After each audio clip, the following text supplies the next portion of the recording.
Good God morning, Hope Pack, and welcome to another Bible study recap. We are going to just kind of do an overview of where we are in our study of Exodus since we were not able to meet this month, so that when we come back together, we can all be in the same place of our understanding as to where we are as a group. And so the last time we were together, we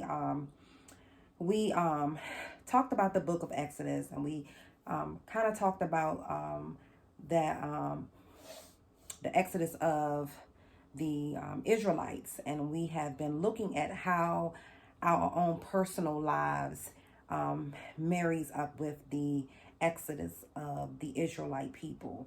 And so we talked about how um, there are three things that we have to understand in regards to this Exodus experience. The first thing being that we have to understand that an Exodus is a decisive act, meaning that it is a final course of action for our situation. And so it is a very decisive thing that we think about and that we decide to do.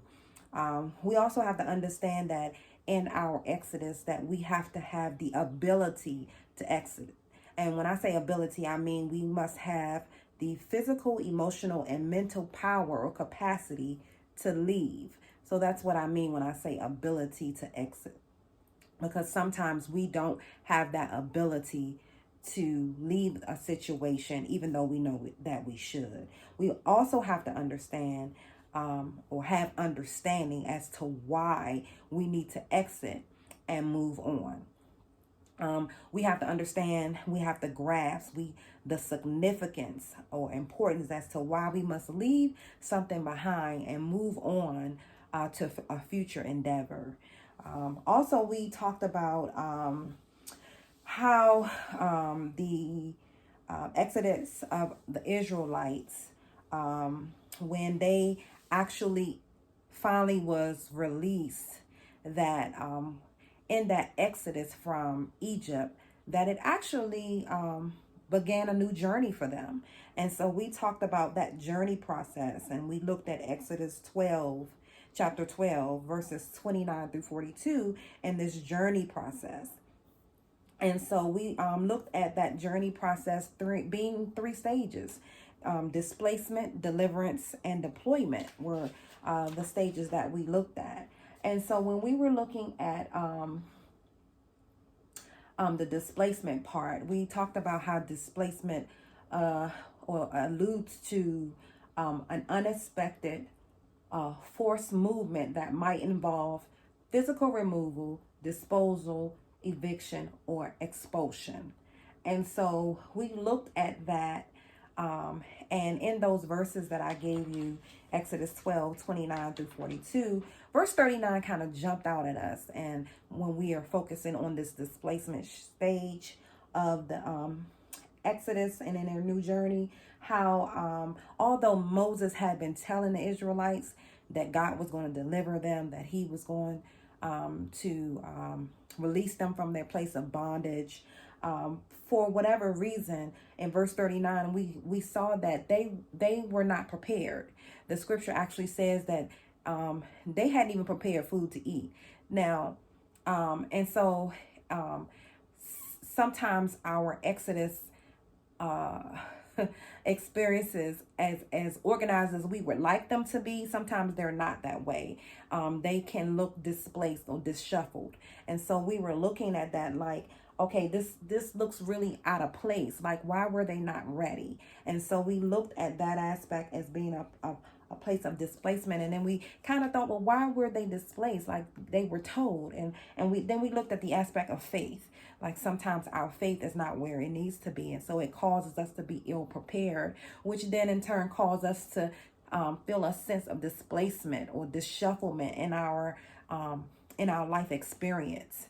And it's no fault of God, especially in this situation where he fairly told them that they were going to be delivered, but their faith caused them to experience some sense of displacement. And so as we finished talking about displacement, we moved on to deliverance, and we looked at Exodus chapter 13, verses 17 through 22 in this aspect. And we talked about, deliverance is being set free or liberated from something. And so they were set free and they were liberated from the bondage that they experienced. But how many of you know that we can sometimes walk away from something, but we are still not totally free? And so that freeing up process is just that, a process. Sometimes we can physically walk away, but there's still a process that must happen on the inside of us. And as we could see with the Israelites, they had walked away, but many a times they wanted to go back to Egypt and continue to deal with that bondage versus what they were dealing with and on their new journey. And so we talked about that a little bit, and also talked about that our deliverance is also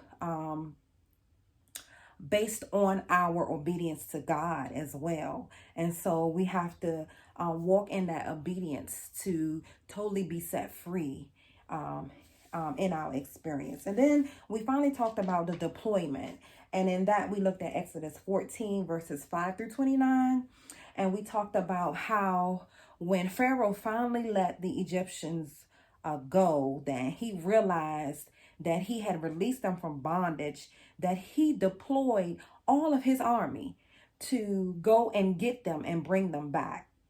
And we talked about how, when we are delivered from something, how the enemy tries to pull us back in and tries to get us to come back to the very thing that God has delivered us from.